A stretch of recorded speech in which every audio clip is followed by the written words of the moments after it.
오늘은 느헤미야 10장 하나님의 전을 버려두지 아니하리라 라는 제목으로 하나님의 말씀을 우리 함께 살펴보겠습니다. 우리는 지난 몇 주 동안 느헤미야 8장, 9장을 통해서 참된 부흥은 숫자의 증가가 아니라 우리의 삶의 변화에 있다라고 그렇게 말씀을 드렸습니다. 삶의 변화를 경험하는 것, 이것이 바로 참된 부흥입니다. 삶의 변화를 경험하기 위해서는 우리 안에 세 가지 것들이 우리 삶을 통해서 드러나야 된다 말씀을 드렸습니다. 첫 번째는 말씀이 낭독되어져야 된다. 그렇게 말씀드렸죠. 여러분, 말씀이 낭독된다는 것은 제가 계속해서 말씀을 드렸습니다. 지금 우리에게는 하나님의 말씀인 이 성경이 너무나 흔하죠. 집에도 가면 몇 권씩 이렇게 있을 것입니다. 그러나 이 느헤미야 시대에는 하나님의 말씀이 희귀했습니다. 일반 백성들이 하나님의 말씀을 자기들이 자기의 말씀을 읽을 수가 없었습니다. 그래서 대표자인 에스라가 율법의 말씀을 낭독해 주지 않으면 들을 수가 없었습니다. 그러니까 하나님의 말씀이 낭독된다라는 것은 단순히 하나님의 말씀을 읽는다는 것이 아니라 들려지는 그 말씀을 깨닫고 그 말씀을 나의 말씀으로 붙드는 것, 이것이 바로 하나님의 말씀이 낭독된다라는 그런 의미입니다. 사랑하는 성도 여러분, 여러분의 삶 가운데 하나님의 말씀이 들려지기를 바랍니다. 여러분이 개인적으로 하나님의 말씀을 읽을 때에 깨달아지고 그 말씀 때문에 여러분의 가슴이 뜨거워지고 여러분의 삶이 변화되는 이런 은혜가 있기를 바랍니다. 스몰 그룹으로 모여서, 목장으로 모여서 하나님의 말씀을 나눌 때에 그때 여러분 그 말씀이 들려야 되는 것이죠. 오늘 또 주일마다 예배 드릴 때에 설교자들을 통해서 선포되어지는 이 말씀이 여러분의 귀에 들려야 되는 것입니다. 귀에 들린다는 건 단순히 그냥 듣는 것이 아니죠. 영적 귀가 열려서, 영적 눈이 열려서 하나님의 말씀을 보고, 듣고, 깨닫고 그 말씀이 여러분 심령을 움직이게 하는 것입니다. 여러분, 부흥, 삶의 변화를 경험하는 그 첫 번째 시작이 바로 말씀이 낭독되어지는 것, 말씀이 우리 가운데 임하는 것입니다. 여러분, 이 첫 번째 이 단계가 우리 가운데 일어나면 그 다음에 어떤 일이 일어납니까? 말씀을 깨달은 사람, 말씀이 바르게 선포되어 그 말씀을 깨닫는 사람은 그 말씀을 통해서 내가 누구인지를 알게 된다고 이렇게 말씀드렸죠. 내가 누구인지. 여러분, 오늘 또 여러분 예배 드리러 올 때에 그럴듯하게 이렇게 옷을 이렇게 차려입고 그렇게 오셨습니다. 그죠? 멀리서 보면 그럴듯하게 보입니다. 그런데 여러분, 가까이 가서 보면 여러분 주름도 있고 김이라고 그러나 이런 것도 있잖아요. 아무리 변장하고 화장하고 해도 여러분 세월은 막을 수 없는 것이지요. 마찬가지입니다. 여러분, 우리가 하나님 앞에서 하나님으로부터 멀어져 있으면 우리의 모습을 잘 볼 수가 없습니다. 그러나 하나님 앞에 가까이 가면 가까이 갈수록 빛 대신 하나님의 말씀 앞에 우리의 삶을 드러내면 우리의 이 내면의 모습들이 낱낱이 드러나게 되어 있는 것입니다. 말씀이 우리 가운데 바르게 들어오기만 하면 우리가 어떤 존재인지를 우리가 깨닫게 되는 것이죠. 그런 자들이 어떻게 합니까? 자신의 죄를 자복하고 회개하는 것이죠. 이것이 부흥, 변화를 경험한, 삶의 변화를 경험한 사람들의 삶으로 나타나는 그런 모습입니다. 말씀이 선포되고 자기가 누구인지를 깨닫고 자신의 심령의 변화가 일어난 그런 사람이 하나님을 바르게 예배하는 예배의 자리로 나아간다 말씀드렸습니다. 여러분, 죄송한 얘기지만 오늘 또 주일 예배 드리기 위해서 여러분 오늘 이 자리에 앉아 계실 것입니다.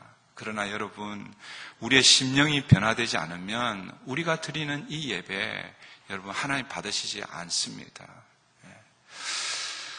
우리 안에 자신의 죄를 고백하고 하나님, 내 힘으로는 하나님 앞에 설 수 없습니다. 고백하지 않으면은 하나님, 죄송한 얘기지만 여러분 지금 이 자리에 앉아 있지만 여러분 그냥 구경꾼으로 그냥 예배를 관람하는 것입니다. 오늘 하나님이 우리의 예배를 받는 것은 어떤 예배를 받으시는가? 우리의 심령에 통회하는 마음, 우리의 상한 심령을 하나님 앞에 아뢰고 토해내고 하나님 나를 받아주시옵소서 그렇게 고백하는 그 사람의 예배를 하나님께서 받으신다라는 것입니다. 여러분, 말씀이 회복되고 심령이 변화를 받고 하나님 앞에 예배하는 그 사람들이 그 다음에 무엇을 하고 있는가? 우리가 지금 느헤미야를 통해서 계속해서 살펴보고 있는데, 우리 느헤미야 9장 38절, 우리 지난주에 이 말씀을 그냥 잠깐 언급하고 그렇게 지나갔는데요. 느헤미야 9장 38절을 우리 한번 읽겠습니다. 다 같이 읽습니다. 시작. 우리가 이 모든 일로 말미암아 이제 견고한 언약을 세워 기록하고 우리의 방백들과 레위 사람들과 제사장들이 다 임봉하나이다 하였느니라. 느헤미야 8장 1절에서 수문 앞 광장에 하나님의 말씀을 들고 섰던 이 에스라, 그 에스라를 통해서 하나님의 말씀이 낭독되고 그 말씀의 앞에서 백성들이 깨어지고 자신의 죄를 회개하고 하나님을 예배하는 예배의 자리로 이렇게 나오면서 9장에 이어질 때에 그것을 9장 3절에서 하나님의 말씀이 낭독되고 죄를 자복하고 하나님께 경배하더라. 이것이 이 부흥, 삶의 변화를 경험한 사람들의 패턴이라고 그렇게 말씀을 드렸습니다. 그리고 6절 이하부터는 계속해서 하나님 앞에 회개하고 하나님의 은혜를 감사하고 하나님을 찬양하고 예배하는 그 장면들이 계속해서 이어집니다. 그런데 이 이스라엘 백성들이 하나님을 예배하고 하나님 앞에 회개하고 그렇게 하면서 이들이 깨닫는 게 뭐냐면, 과거 우리의 조상들, 아니 지금 현재 자신들의 모습을 보니까 하나님의 말씀을 버리고 하나님의 말씀을 붙들지 않고 그렇게 살았던 그 결과가 뭐예요? 남북이 나누어지고 북이스라엘은 아수르에, 남유다는 바벨론에 멸망하고 포로가 되고 성전과 성벽이 무너지고 예루살렘이 황폐화되고 그런 형편에 있는 것을 발견하게 되는 것입니다. 그들이 깨달은 것, 우리가 하나님의 말씀을 붙들지 않았기 때문에. 그래서 이 9장의 마지막 이 말씀은 뭐냐면, 다시 하나님 앞으로 나아가서 우리가 하나님의 언약, 하나님의 말씀을 다시 붙들겠습니다. 그 언약 앞에서 뭐예요? 결단하고 또 그 헌신을 다짐하는 그런 장면이 바로 이 38절입니다. 백성의 지도자들이 하나님 앞에서 다시 언약을 세워서 그 언약의 내용을 기록했다, 이렇게 말씀하고 있고, 그 언약을 신실하게 지킬 것을 맹세하는 것이죠. 어떻게 보면 다짐하는 것인데, 오늘 38절에는 어떻게 표현하고 있냐면 임봉한다, 이렇게 말씀하고 있습니다. 임봉이라는 것은 오늘 우리로 얘기하면 도장을 찍는다, 이런 뜻입니다. 미국에서는 뭐예요? 사인을 하는 것이죠. 하나님의 언약, 그 하나님의 말씀 앞에 우리가 다시는 하나님의 말씀을 버리지 않겠습니다. 우리가 하나님의 말씀을 다시 붙들고 이 땅을 살겠습니다. 그러면서 뭐예요? 도장을 찍는 거예요. 사인하는 거예요. 그러면서 이제 10장이 시작이 되고 있는 거예요. 오늘 우리가 10장을 길게 읽었는데, 이 느헤미야 10장은 이 전체를 요약해 보면 두 가지 내용이 소개됩니다. 첫 번째는 9장 38절에서 임봉한 사람들, 도장 찍고 사인한 사람들, 그 사람의 명단이 1절부터 27절에 소개가 되고 있습니다. 그리고 28절부터 39절까지는 이 언약, 이 맹세한 하나님의 말씀이 소개가 되고 있죠. 오늘 1절부터 27절에 소개되는 이 사람들은 느헤미야를 비롯하여 제사장들 그룹, 그리고 또 백성의 방백들, 지도자들입니다. 여러분, 인원들을 세워보면요, 84명이 이렇게 기록이 되어 있습니다. 이 사람들은 뭐예요? 다 백성의 지도자들입니다. 여러분, 이 백성의 지도자들은 다 뭐예요? 다 자기의 이름을 올려놓고 다 사인하는 거예요. 그런데 사인을 하지 않은 더 많은 사람들이 있습니다. 여러분, 이때 1차 포로로 돌아오고, 그리고 또 2차, 3차로 이렇게 왔는데, 적어도 1차에 돌아올 때에 4만 명 이상이 돌아왔습니다. 그래서 이 수문 앞 광장, 그리고 지금 이 초막절 절기를 지키며 마지막 이 말씀 앞에서 서 있는 이 사람들이 학자들에 의하면 적어도 3만 명 이상, 4만 명이 모였을 것이다, 그렇게 얘기하는 거예요. 여러분, 적게 잡아도 3만 명이 모였다고 합시다. 그 3만 명이 이 하나님의 이 언약 갱신 앞에서 이 사인을 해야 되는데 사인을 할 수 있어요, 없어요? 물론 하려고 하면 다 하겠죠. 그런데 그렇게 하지 않고 누구만 한 거예요? 백성의 대표자들만 그렇게 한 거예요. 백성의 대표자들만 하고, 그리고 사인하지 않은 나머지 백성들, 그 사람들은 어떻게 하고 있습니까? 그 사람들은 맹세하고 있는 거예요. 맹세하고. 그게 28절, 29절입니다. 우리 28절, 29절을 우리 함께 읽어보겠습니다. 다 같이 읽습니다. 시작. 그 남은 백성과 제사장들과 레위 사람들과 문지기들과 노래하는 자들과 너디님 사람들과 및 이방 사람과 절교하고 하나님의 율법을 준행하는 모든 자와 그들의 아내와 그들의 자녀들 곧 지식과 총명이 있는 자들은 다 그 형제 귀족들을 따라 저주로 맹세하기를. 거기까지만. 지금 뭐예요? 그 형제 귀족들, 그 귀족들은 앞에 1절부터 27절에 소개된 사람들입니다. 그 사람들은 다 도장을 찍었습니다. 사인을 했습니다. 그런데 나머지 사람들은 그 형제 귀족들을 따라 뭐 하고 있습니까? 맹세하고 있습니다. 그런데 맹세를 하는데 어떤 맹세를 하고 있습니까? 저주로 맹세하고 있습니다. 그냥 맹세하면 좋은데 왜 저주로 맹세했을까? 이 말은 어떤 의미냐면요, 이 지금 자리, 이 맹세하는 이 자리가 얼마나 엄중하고 진중하고 진지하게 맹세하는지를 오늘 본문이 보여주고 있는 것입니다. 여러분, 신명기 27장에 가보면 하나님께서 모세를 통해서 가나안 땅으로 이스라엘 백성들을 이끌어가는데, 이제 모세가 여러분들이 아시는 사건 때문에 가나안 땅에 모세는 들어가지 못합니다. 그런데 이 모세가 마지막으로 이스라엘 백성들을 앞에 두고 가나안을 목전에 두고 다짐을 하게 합니다. 어떤 다짐입니까? 맹세하게 하죠. 하나님께서 자기에게 주신 그 율법의 말씀을 두고 6지파는 그리심산 앞에, 그리고 또 6지파는 에발산 앞에 이렇게 세웁니다. 그리고 맹세하게 하는 것이죠. 그리심산은 축복의 산으로 그렇게 상징되고, 에발산은 또 저주의 산으로 이렇게 되죠. 그래서 이스라엘 백성들을 향해서 너희들이 오늘 나를 통해서 주신 이 율법의 말씀을 붙들고 가나안 땅에 들어가서 그 말씀을 붙들고 살면 하나님께서 뭘 주시겠다는 거예요? 생명과 복을 주시겠다, 그렇게 말씀합니다. 그러나 반대로 그 말씀을 지키지 않고 가나안 땅의 문화, 가나안 땅의 그 이방 신들을 쫓아가면 하나님께서 저주를 내릴 것이다.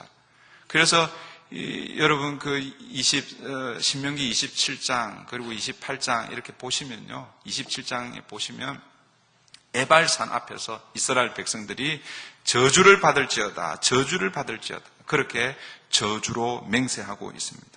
여러분, 그 저주 맹세는 진짜 저주를 받기 위한 맹세입니까? 그렇지 않은 것이죠. 그 맹세가 얼마나 중요하고 얼마나 무거운 맹세인지를 보여주기 위해서 그렇게 하는 것입니다. 오늘 마찬가지로 이 느헤미야와 이스라엘 백성들이 하나님의 말씀 앞에 언약을 맺으면 맹세할 때에 저주로 맹세하는 이것은 우리가 이 언약을 가볍게 여기지 않겠습니다라는 그런 고백인 것입니다. 사랑하는 성도 여러분, 저와 여러분들은 이 맹세를 하고 오늘 이 자리에 서 있는 것입니다. 물론 목사님 저는 아닌데요 하는 사람들 혹시 계실지 모르겠어요. 우리가 오늘 이 자리에 서 있는 것은 예수 그리스도를 나의 구주로 고백하고 그 주님만 내 인생의 주인으로 모시고 살겠습니다라는 그런 고백, 그런 맹세, 그런 사람들이 오늘 하나님을 예배하는 이 자리에 있는 것입니다. 오늘 우리는요, 이 언약 혹은 어떤 사인, 이렇게 맹세, 이런 거를 너무나 가볍게 여기는 경우가 많이 있습니다. 여러분, 미국에서도 어떤 계약서나 이런 데에 사인을 하게 되면, 그냥 잘못 사인하게 되면 낭패를 당하는 경우가 있잖아요. 그죠? 그래서 그 계약 내용을 꼼꼼히 사실은 읽어봐야 됩니다. 그런데 문제는 중요한 것들은 아주 작은 글씨로, 그리고 빽빽하게 도저히 읽을 수 없도록 그렇게 만들어 놓은, 그게 우리를 힘들게 만들죠. 그래서 우리가 그냥 대충 이렇게 사인하기도 하는데, 그러면 여러분 신앙생활도 여러분 그런 아주 무거운 마음으로 여러분들 맹세하고 사인했다는 것을 여러분 기억하셔야 됩니다. 세례를 받을 때에 그것이 바로 하나님 앞에 맹세하는 것이죠. 브릿지 교회를 등록할 때 등록에 여러분 이름을 쓰는 게 이것도 어떻게 보면 사인입니다. 사인. 내가 우리 브릿지 교회에 등록해서 브릿지 교회 멤버가 되겠습니다.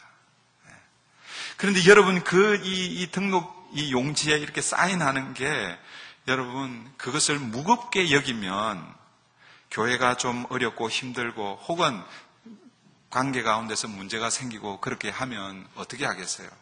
그 사인을 무겁게 여기면 참아내는 것이죠. 인내하는 것이죠. 교회가 어려운 가운데 있어도 교회를 지킬 수가 있습니다. 그런데 여러분 이 등록 용지 그냥 대충 이렇게 하면요, 그 우리의 자세, 우리의 마음이요 쉽게 교회를 떠날 수가 있습니다. 우리 교회는 등록하는 경우가 극히 드뭅니다. 그래서 어떻게 보면 다행이다 생각이 들 때가 있습니다. 근데 혹시 우리 교회 처음 오시는 분들 계시면 등록 쉽게 하지 마십시오. 이 지역에서 어떻게 보면 매주일마다 하나님 앞에 예배드리고 함께 신앙생활을 하기 위해서 여러분 신중하게 여러분 기도하시고 그렇게 결정하셔야 하는 것입니다.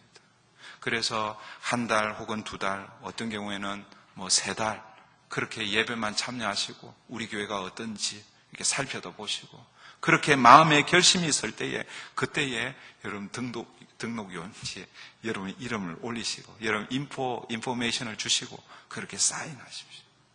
그리고 만약 그렇게 사인했다면 그러면 어떻게 해야 되겠어요? 무겁게 여기셔야 되는 거예요. 진지하게 여기셔야 되는 거예요.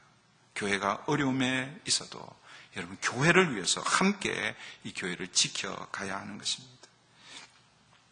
이 백성들이 비록 사인은 할 수는 없었지만 너무 많은 인원들이었기 때문에 하나님 앞에 맹세를 하는데 어떻게 맹세합니까? 저주로 맹세하는 것입니다. 그 저주로 맹세했다는 것은 내가 그 저주를 받겠다라는 그런 의미가 아니죠. 그만큼 진지하게 하나님의 언약의 말씀 앞에 내가 나아갑니다. 그런 태도를 보여준 것입니다. 이스라엘 백성들이 지키기로 맹세한 이 언약의 내용이 무엇입니까? 29절을 다시 보십시오. 29절입니다. 다 그들의 형제 귀족들을 따라 저주로 맹세하기를 우리가 하나님의 종 모세를 통하여 주신 하나님의 율법을 따라 우리 주 여호와의 모든 계명과 규례와 율례를 지켜 행하여. 이스라엘 백성들이 지키기로 언약한 이 언약 갱신이라고 이렇게 얘기하는데 사실은 새로운 언약이 아닙니다. 이 언약은 어떤 언약입니까? 이미 모세를 통해서 주신 하나님의 율법입니다. 그런데 오늘 보면 이렇게 얘기합니다. 하나님의 율법을 따라 모든 계명과 규례와 율법을 지키겠다 이렇게 말씀하고 있습니다. 그러니까 모세를 통해서 주신 율법 전부를 다 우리가 신실하게 지켜나가겠습니다라는 다짐과 맹세를 지금 하고 있는 거예요. 그러면 오늘 이 본문이 여기서 딱 끝나면 되는데 30절부터 39절이 그 율법의 내용 중에서 몇 가지를 구체적으로 소개해주고 있습니다. 크게 여러 가지가 소개되고 있는데 크게 제가 한 3가지로 그렇게 정리해 보았습니다. 이 3가지가 어떤 의미가 있는가? 저는 이런 생각을 해보았어요. 우리가 느헤미야 8장에서 학사 에스라가 하나님의 말씀을 낭독할 때 그때 아마 모세 오경, 모세의 글을 낭독을 했을 것입니다. 7째 달 초하루, 그러니까 오늘로 하면 7월 1일부터 시작된 하나님의 말씀 이 강연이 여러분 7월 22일 초막절 절기가 끝나는 날까지 이어졌습니다. 그때 그 모세 오경을 이렇게 배우면서 이스라엘 백성들이 무엇을 깨달았을까요? 제가 서두에도 말씀드렸지만 지금 현재 우리의 나라가, 우리의 조상들이, 그리고 지금 우리가 처해 있는 이 형편이 무엇 때문에 기인하였냐라는 거예요. 하나님의 율법의 말씀을 붙들지 못하고 그 말씀대로 살지 못했다는 것을 아마 말씀을 들으면서 깨달았을 것입니다. 그래서 다시 뭐예요? 이 언약 갱신을 하고 있는 거예요. 하나님의 말씀 앞에서 다시 다짐하고 맹세하고 우리가 이제는 하나님의 말씀을 지키겠습니다. 그렇게 나아가고 있는 거예요. 그런데 그 중에서도 이스라엘 백성들이 가장 마음에 와닿았던 게 뭘까? 그게 오늘 이 30절 이하부터 39절에 소개되는 크게 하면 한 3가지 정도가 아니었을까? 이스라엘 백성들이 율법의 말씀을 듣고 왜 울었습니까? 울었다는 것은 회개했다는 것이잖아요. 율법의 말씀을 들으면서 왜 자신들이 지금 이런 형편에 있는지를 깨닫게 된 것이지요. 율법의 말씀을 지키지 않았기 때문에. 그래서 오늘 율법을 다 지키겠습니다. 그렇게 맹세하고 나서 그 중에 더 자기의 조상들 그리고 자기들이 지키지 못한 것 그거 3가지를 아마 좀 더 다시 구체적으로 맹세하고 있지 않은가 생각할 수 있습니다. 그것 중에서 첫 번째가 무엇입니까? 무엇을 맹세합니까? 이방 사람과 결혼하지 않을 것을 맹세하고 있습니다. 30절 우리 같이 한번 읽어볼게요. 다 같이 읽습니다. 시작. 우리의 딸들을 이 땅 백성에게 주지 아니하고 우리의 아들들을 위하여 그들의 딸들을 데려오지 아니하며. 이스라엘 백성들이 첫 번째로 맹세한 것은 자녀들을 이방인과 결혼시키지 않겠다라는 맹세입니다. 여러분, 이방인과 결혼이 문제가 되는 것이 무엇입니까? 뭐가 문제가 되는 것입니까? 여러분, 출애굽기 34장 12절 이하에 보면 그 문제를 다루고 있는데 제가 16절 한 절만 읽어드리겠습니다. 또 내가 그들의 딸들을, 이 그들의 딸들이라는 것은 이방 여인들, 이방의 딸들을 얘기하는 거예요. 그들의 딸들을 내 아들들의 아내로 삼음으로 그들의 딸들이 그들의 신들을 음란하게 섬기며 내 아들에게 그들의 신들을 음란하게 섬기게 할까 함이니라. 이방 여인들 혹은 이방과 결혼하지 못하도록 금지하는 이유는 그들이 섬기는 신들이 그들을 통해서 들어올까 봐 그렇게 하고 있는 것입니다. 여러분, 결혼하는 것은 사람과 사람이 하는 것이지만 결혼하며 어떤 사람이 그 집에 들어오는 것이지만 여러분, 사람만 들어오는 것이 아니라는 것입니다. 결혼을 통해서 무엇이 들어오는 거예요? 그들의 문화와 그들의 이방 신들이 함께 들어온다라는 것입니다.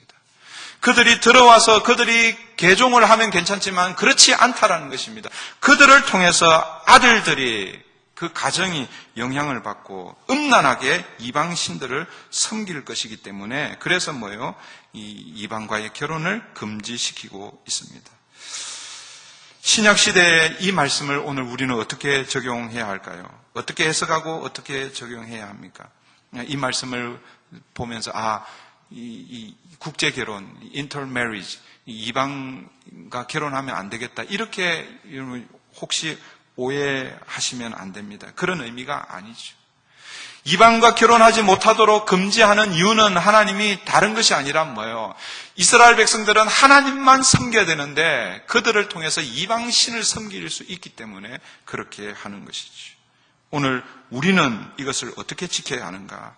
우리는 신앙의 순수성을 어떻게 지켜갈 것인가? 이것이 오늘 우리의 고민인 것입니다. 여러분의 자녀들이 믿음의 가정으로 세워가야 되는데 어떻게 우리의 자녀들이 믿음의 가정을 세워갈 수 있도록 도울 것인지 여기 우리의 고민, 우리의 기도가 있는 것입니다. 오늘 보면은 본인들이 그렇게 맹세하지 않고 누가 맹세하고 있습니까? 다시 30절 보십시오. 우리의 딸들을, 우리의 아들들을 이방의 딸에게, 이방의 아들들에게 주지 않겠다 말씀하고 있습니다. 부모의 책임을 이야기하고 있는 것입니다. 여러분, 부모된 여러분들이 자녀들을 위해서 우리 함께 기도해야 하는 것입니다. 우리 자녀들이 고등학교 때까지는 믿음을 잘 지키는 것처럼 보이는데 대학만 가면 참 힘들어지잖아요. 그게 여러분의 고민이 아니라 저의 고민이기도 합니다. 부모의 품에 있을 때는 믿음을 잘 지키는 것처럼 보이지만 떠나게 되면 그냥 마음대로 사는 거예요. 그러니까 우리가 얼마나 이 부분을 정말 중요하게 여기고 그렇게 해야 할지 교회의 책임이고 그리고 부모의 책임입니다. 이 이스라엘 백성들이 신앙의 순수성을 지키기 위해서 우리의 아들과 우리의 딸들을 이방에 주지 않겠다라고 그렇게 맹세하고 있습니다. 저와 여러분이 우리의 아이들을 여러분 이 악한 이 세상에서 믿음을 지킬 수 있도록 우리가 최선을 다해서 그 일들을 감당해야 합니다. 여러분 두 번째 맹세는 어떤 맹세입니까? 두 번째 맹세는요, 안식일과 관련된 것입니다. 안식일, 성일, 안식년에 관한 것입니다. 31절 우리 다 같이 한번 읽어볼게요. 다 같이 읽습니다. 시작. 혹시 이 땅 백성이 안식일에 물품이나 온갖 곡물을 가져다가 팔려고 할지라도 우리가 안식일이나 성일에는 그들에게서 사지 않겠고 일곱째 해마다 땅을 쉬게 하고 모든 빚을 탕감하리라 하였고, 이 안식일과 성일에 장사하는 일이 있었는데 이런 일들을 했는데 이제는 뭐예요? 이런 일들을 하지 않겠다라는 거예요. 안식년, 여러분 안식년은 제 7년째가 안식년입니다. 그래서 그 7년째는 밭을 혹은 논을, 땅을 쉬게 하는 것이 하나님께서 이 안식과 관련해서 주신 율례, 계명입니다. 그런데 이스라엘 백성들이 이런 맹세를 하는 이유가 무엇이겠습니까? 그동안 안식일을 제대로 지키지 않았고, 그러니까 안식일을 지키기는 지키는데 그냥 자기네들을 해석대로 지키는 거죠. 예를 들어서 예배는 드리지만 여전히 안식일에 상거래가 이루어졌고, 그리고 7년째 되는 해에 땅을 놀려야 되는데 그렇게 하지 않았다라는 것입니다. 역대하 36장 21절에 보면 이런 말씀이 있습니다. 이에 토지가 황폐하여 땅이 안식년을 누림같이 안식하여 70년을 지냈으니 여호와께서 예레미야 입으로 하신 말씀이 이루어졌더라. 여러분 이 말씀이 어떤 말씀이냐면, 이스라엘 백성들이 이 안식일과 관계되는 이 율법들을 지켜나가면, 여러분 이 안식일 7일마다 지키는 이 안식일, 그리고 이 한 달에 한 번씩 지키는 초하루, 월삭 이런 게 있습니다. 그런 게 있고, 그 다음에 이게 점점 가면서 안식년이라는 이 제도를 지켜야 되고, 그리고 또 안식년에 7번이 되는 50년, 희년이라는 이런 것이 있습니다. 그런데 이런 것들을 이스라엘 백성들이 제대로 지키지 않았다라는 것입니다. 그런 것을 지키지 않았기 때문에 이스라엘 나라가 망하고 바벨론의 포로가 되었다라는 것입니다. 그런데 하나님께서 그것을 어떻게 해석하고 있냐면요, 바벨론 땅의 포로가 되어서 이스라엘 땅이 강제로 70년 동안 쉬게 되는 거예요. 이스라엘 백성들이 바벨론의 포로가 되어서 70년 만에 돌아오는 거예요. 그걸 이야기하는 거예요. 7년에 한 번씩, 7년에, 7년마다 1년씩 땅을 쉬게 했으면 되는데 그렇게 하지 않으니까 하나님이 한꺼번에 70년을 쉬게 하는. 그 70년을 땅은 쉬게 했지만 이스라엘 백성들은 무엇을 경험합니까? 나라가 망하고 70년 이상 포로 생활을 하게 되는 그런 것을 경험했다라는 것이죠. 여러분 안식일과 성일, 안식년을 지키라는 것은 결국 어떤 의미냐면 하나님의 참된 안식으로 들어가라라는 그런 의미가 있습니다. 여러분 구약적인 개념에서 이 안식일과 관련된 규례는 노동금지입니다. 일을 멈추는 것입니다. 그러니까 하나님과의 참된 안식으로 나아가기 위해서는 모든 노동을 금지하는 것입니다. 그 이유가 무엇입니까? 하나님이 주시는 참된 안식은 여러분 사실은 오늘 신약적인 개념으로 표현을 하면 영원한 안식입니다. 그게 뭐예요? 그게 구원입니다. 그러니까 하나님께서 이스라엘 백성들에게 안식일 제도를 통해서 뭘 주시는 거예요? 참된 안식, 영원한 안식, 이 구원을 맛보게 하는 것입니다.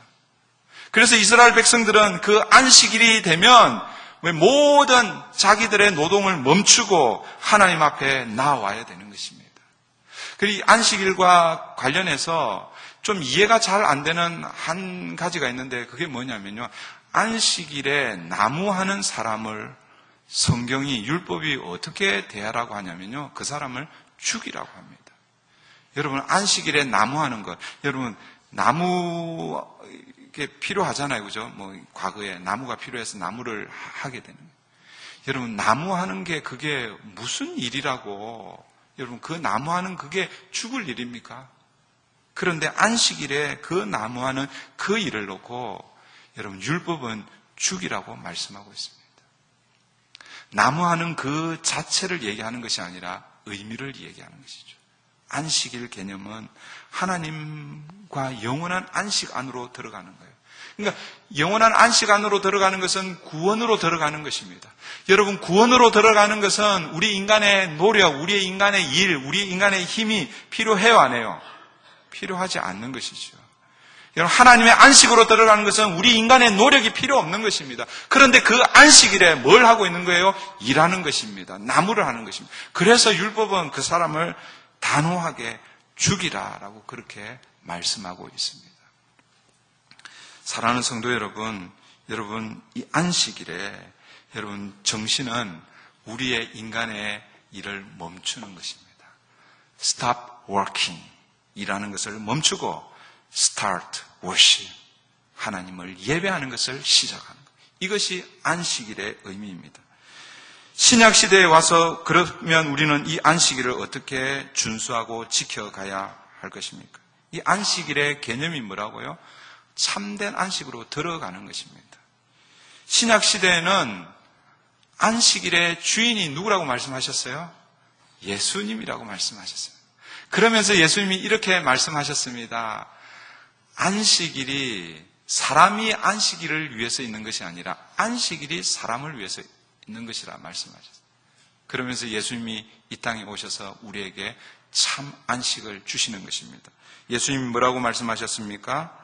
수고하고 무거운 짐진 자들아 다 내게로 오라. 내가 너희를 쉬게 하리라. 그렇게 말씀하셨습니다. 그러니까 오늘 신약시대에 우리가 참 안식을 누리는 것은 물론 어떤 예배의 규정을 따라 지키는 것 이것이지만 그러나 더 근본적인 의미는 예수 그리스도를 통해서 누리는 안식입니다. 이걸 다르게 표현하면 예수 그리스도를 구주로 고백하고 그 주님을 통해서 오는 영원한 생명을 누리는 것. 이것이 뭐예요? 안식을 보장받는 것입니다. 그러면 오늘 우리가 주일마다 나와서 예배드리는 이것은 뭡니까? 우리는 보통 이것을 주일 성수, 이 구약의 안식일을 지키는 것으로 그렇게 생각하는데 여러분 이것은 하나의 형식입니다. 이것은 영원한 안식을 맛보는 샘플이죠, 샘플. 이곳에서 뭐예요? 하나님이 주시는 참 안식을 경험하도록 예배하도록 우리를 부르시는 것입니다. 그래서 사실은 이 예배를 귀하게 여겨야 합니다. 그러나 이 예배를 드렸다고 해서 여러분들이 나는 안식일을 지켰다, 주일을 성수했기 때문에 내가 안식일을 지켰다 그렇게 여러분 착각하면 안 되는 것입니다. 예배는 드렸지만 하나님과의 관계, 예수 그리스도와의 관계가 회복되지 않으면 예수 그리스도를 통해서 오는 참 안식을 누리지 않으면 그냥 단순히 그냥 예배만 참여하게 된 것입니다. 이 예배가 중요하지만 그러나 이 예배를 통해서 하나님이 부어주시는 참 안식을 경험해야 하는 것입니다. 누구를 통해서요? 예수 그리스도를 통해서. 그래서 오늘 우리는 하나님 앞에 나아올 때에 여러분 어떤 것을 가지고 올 수가 없습니다. 오직 무엇을 붙들고? 예수 그리스도의 이름을 붙들고 예수님을 붙들고 예수님을 통해서 아버지께로 나아가는 것이죠. 그래서 예수님이 뭐라고 말씀하셨어요? 내가 곧 길이요 진리요 생명이니 나로 말미암지 않고는 아버지께로 올 자가 없다 말씀하셨어요. 아버지께 가야 우리가 참된 안식을 누리는데 그 참된 안식을 누리는 그 길이 누구라는 거예요? 예수 그리스도라는 거예요.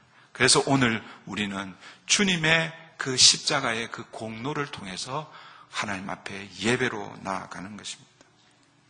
마지막으로 이스라엘 백성들이 어떤 맹세를 하고 있습니까?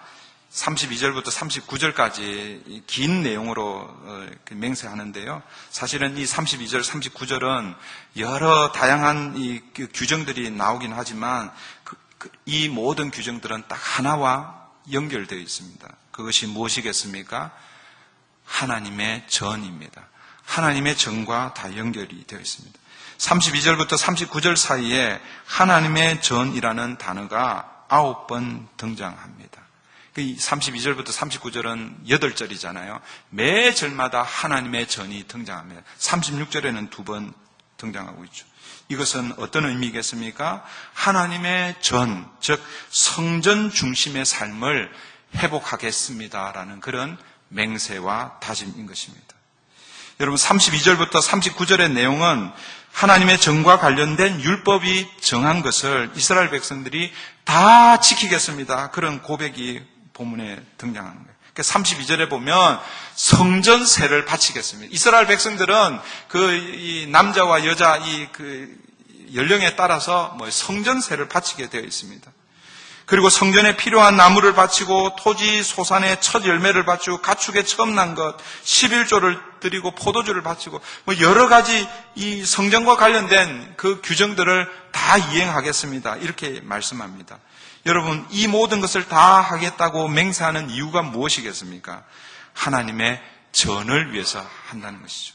하나님의 전에서 이루어지는 모든 일들을 잘 감당하기 위해서 성전과 관계되어 있는 그것들을 하겠다고 그렇게 얘기하는 거예요. 그 말은 뭐겠습니까? 그동안에는 하나님의 전과 관련해서 이스라엘 백성들이 의무를 다하지 않았다라는 것을 우리가 알 수 있는 것입니다.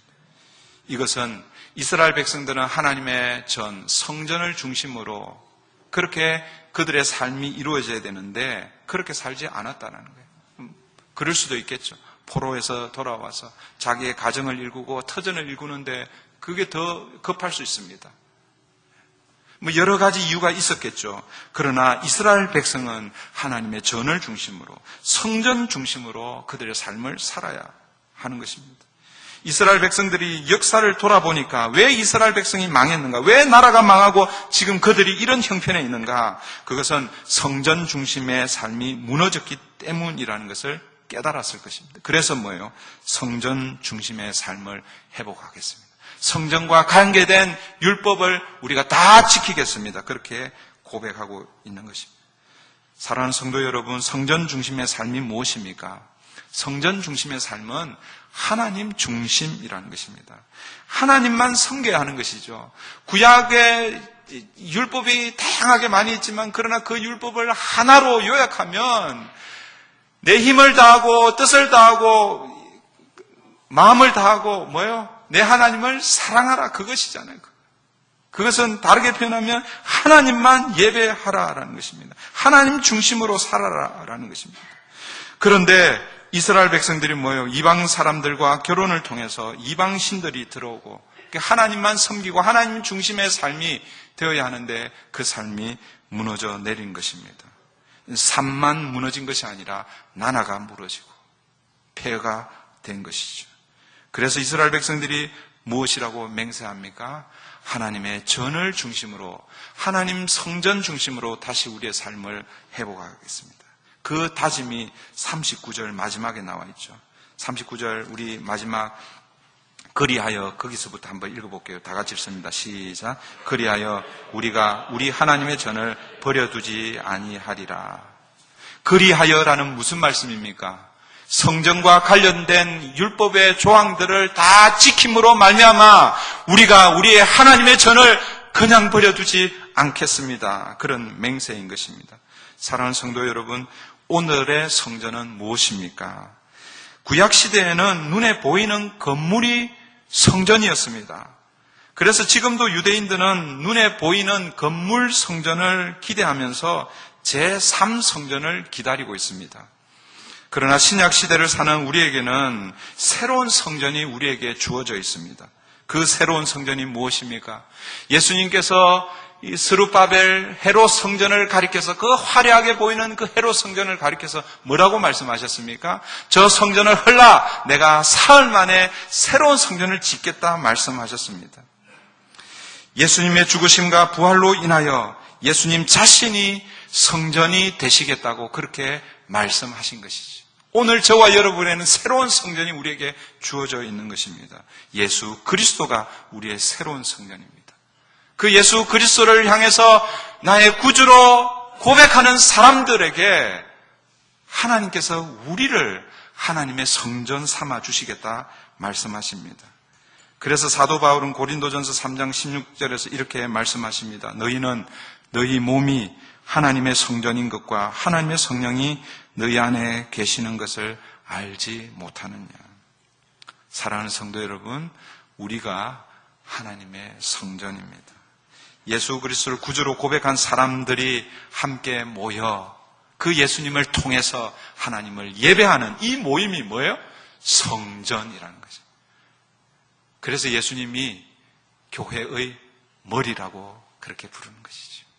건축가가 버린 그 돌, 아무 쓸모없다고 버렸는데 그 돌이 뭐예요?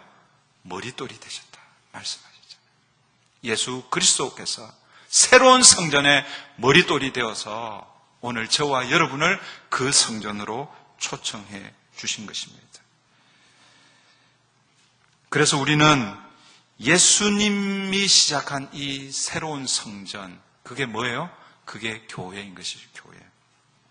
이 교회를 오늘 이 느헤미야와 이스라엘 백성들이 고백한 것처럼 그 교회를 향한 우리의 고백이 있어야 합니다. 어떤 고백입니까? 우리가 우리 하나님의 전을 버려두지 아니하리라. 이 고백은 예수님이 친히 십자가 위에서 시작하신 교회를 우리가 버려두지 않겠습니다라는 그런 고백인 것입니다. 사랑하는 성도 여러분, 교회를 귀하게 여기셔야 합니다. 이 교회를 우리가 함께 세워가야 하는 것입니다. 그래서 제가 아까 우리 브리치 교회에 등록하실 때 신중하게 하실 때 들어올 때는 여러분 마음대로 들어가지, 나갈 때는 여러분 마음대로 나가면 안 되는 거예요. 예수님께 허락을 받고 나가셔야 됩니다. 예수님께 허락을 받고 나가려면은 저한테 오셔야 됩니다. 저한테. 예수님이 저를 대리하셔가지고 제가 늘 고백하잖아요. 우리 교회 담임 목사는 누구라고요? 예수님이 담임 목사. 저는 부목사. 그래서 여러분들이 저에게 와서 제가 이만저만한 일로 교회를 떠납니다. 그래서 제가 그걸 가지고 주님께 제가 나갈 거예요. 예수님, 이분이, 이 가정이 이만저만한 일로 교회를 떠난다고 그러는데 어떻게 할까요? 타주로 가시거나 한국으로 역이민 가시거나 그러면은 예수님이 그래 보내주라 그러겠죠. 그런데 그렇지 않은 일로, 관계의 문제로, 여러 가지 어렵고 힘든 문제로 있다면 여러분, 교회가 그 문제를 함께 해결해야 하는 것입니다. 왜요? 교회는 건물이 아니고 그리스도의 몸이기 때문에 그렇습니다. 여러분의 몸 중에 한 부분이 아프면 그 아픈 부분을 어떻게 하시겠습니까? 그냥 버려두시겠습니까? 오늘 하나님의 전을 버려두지 아니하리라. 누가요? 우리가. 이런 고백이 저와 여러분의 있기를 바랍니다. 이 시간에 말씀을 붙들고 같이 기도하시면 좋겠습니다. 우리